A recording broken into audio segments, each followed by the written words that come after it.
We are back talking Season 2, Episode 1 of...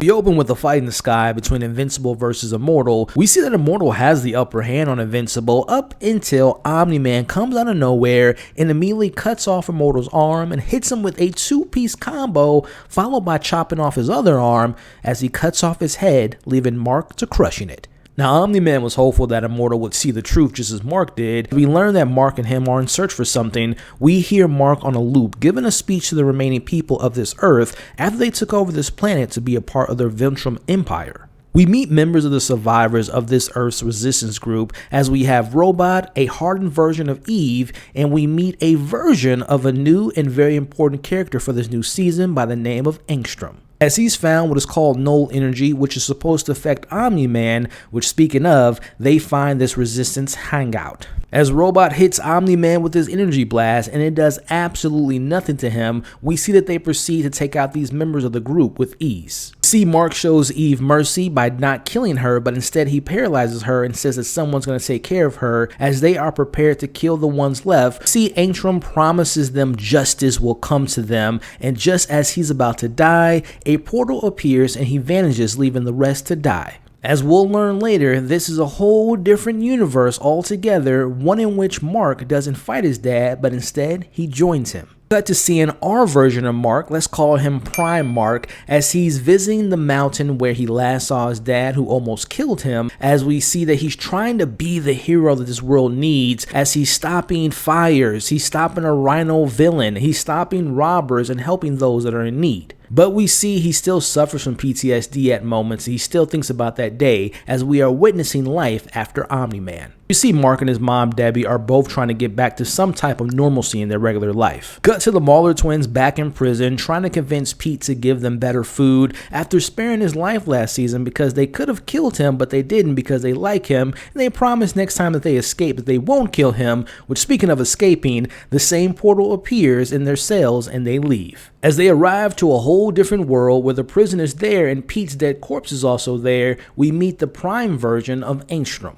Now, we learn that he has the ability of opening up portals to different dimensions, aka he's able to travel through the multiverse, and for now he seems to be a good guy who doesn't hurt people. He uses his powers for good and he needs their help as they agree to help him. While at school, Mark gets sympathy from the other students who feel bad after losing his dad. As we see Amber tries to help him through this day, Mark feels responsible for the deaths of Chicago and feels like he should be protecting the people at all times and he shouldn't be at school, as he wants to make up for what he believes was a mistake. But I personally believe he also feels the fear that his dad will arrive at any point and he wants to be prepared. As Mark meets up with Cecil, he wants to skip school altogether and he wants to take up on his offer that he gave him last season, but Cecil has been watching him and he doesn't believe that he's ready yet. Now, Mark won't take no for an answer and he will continue to be the hero that he believes he is, as he promises that he will not become his father. As we see, Cecil is very concerned about putting his trust into Mark after what happened with Omni-Man. Meanwhile, the Guardians of the Globe are battling a new villain who goes by the name of Giant, who in the comics is said to have a very similar strength of an average Ventrumite, and he has the mental capacity of an 8-year-old. You see, the Guardians are still not as good as the last Guardians of the Globe, but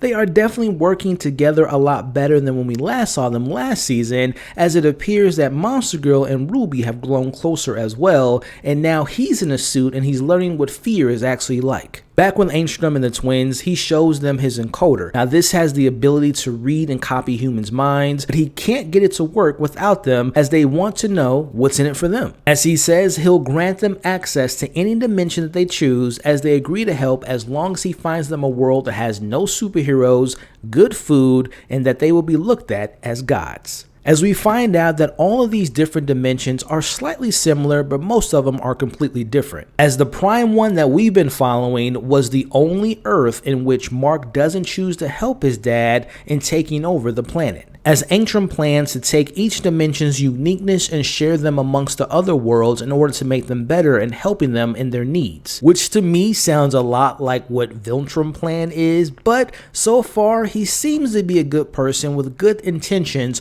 regardless of him working with bad guys. as he introduces the twins to his alternate versions, and if this was the MCU, his variants. While most of them are extremely intelligent and they know their world's key features and uniqueness, none of them have the ability to accessing the multiverse, as the encoder will be used to access the knowledge of all of them all at once. We see Olga checking in on Debbie before heading back home, and she sees that she needs help, and she gives her this mysterious card for someone that helped her after she lost her husband last season. Now it's going to be interesting to figure out who this mystery person is that's supposed to help Debbie, which, speaking of Debbie, I'm very interested to see how she's going to manage to deal with losing her trust in her husband Nolan. Back with the Guardians, Cecil isn't happy with the progress of their work as a team, and he blames it on their lack of leadership as he introduces them to their new leader to take over for Ruby, and it is no other than Immortal. He doesn't stop there as he adds more muscle to the team by adding a new character by the name of Bulletproof, who in the comics actually filled in for Invincible every now and then. As we finally get to see our prime version of Eve as Mark and her catch up, and she tries to give him a pep talk to let him know that he's not his dad. Which right now, this "you're not gonna be your dad"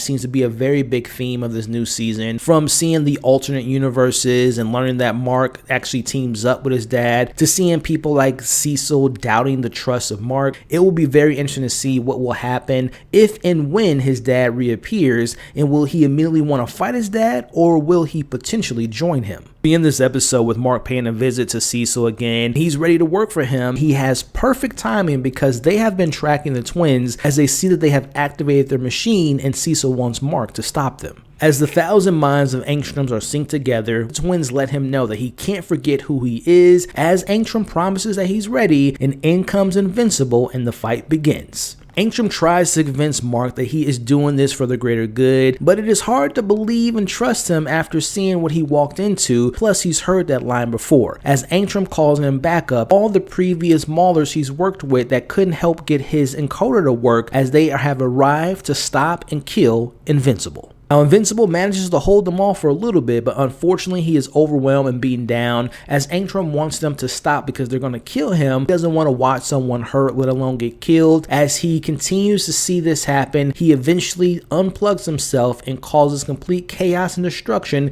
killing everyone except for Mark, who is really showing that he is invincible. As the Guardians arrive, them and Cecil are proud of Invincible, but he feels bad for not being able to save the others, as this is reminding him what happened back in Chicago. Our final moments show both Mark and Amber are excited and happy to get accepted in the same college, as Immortal pays Mark a visit because he doesn't necessarily trust him, and he promises he's going to keep an eye out on him. As the mid-credit scene shows that one of the twins actually survived, as well as Angstrom is now mutated and he has gained most of the alternate memories, and he blames Invincible for what just happened, which the Mauler says that this is just one of the memories talking. He's confusing all this of what actually happened. He doesn't want to listen, and he wants revenge and promises to kill. To me, this was a solid opener to this new season. Now, it wasn't nowhere near as bloody as the first season opener, but it definitely sets the stage for Mark getting better and stronger as a hero, all while dealing with the idea of not being his dad. Meanwhile, we have his mom, Debbie, trying to move forward, all while the Guardians welcome 2 new members. As a comic book fan, we've been hit with quite a few storylines in this comic book world dealing with the multiverse, so I'm very intrigued to see how this show will handle that, and also seeing maybe if we're going to see maybe more of the different worlds. Maybe we'll see Mark coming across another version of himself, or maybe we'll see Omni-Man meet another Omni-Man. Nonetheless, we know that this world is filled with new and returning villains, and I can't wait to see them return. But speaking of returning, I can't wait to see Omni-Man again, and I can't wait to get a round 2 between Omni-Man versus Invincible. But the question is, will Invincible be prepared? This will end my recap and breakdown of Season 2, Episode 1 of Invincible. I want to thank you all for watching today's video. I would really appreciate it if you can hit that thumbs up, as well as sharing your thoughts, theories, and opinions on this new season opener in the comments below. And I would love if you can consider subscribing to the channel. Check out my playlist of Season 1 of Invincible. Also, check out my latest video. You all are awesome. Hope you're staying safe, and I'll catch you all on the next video.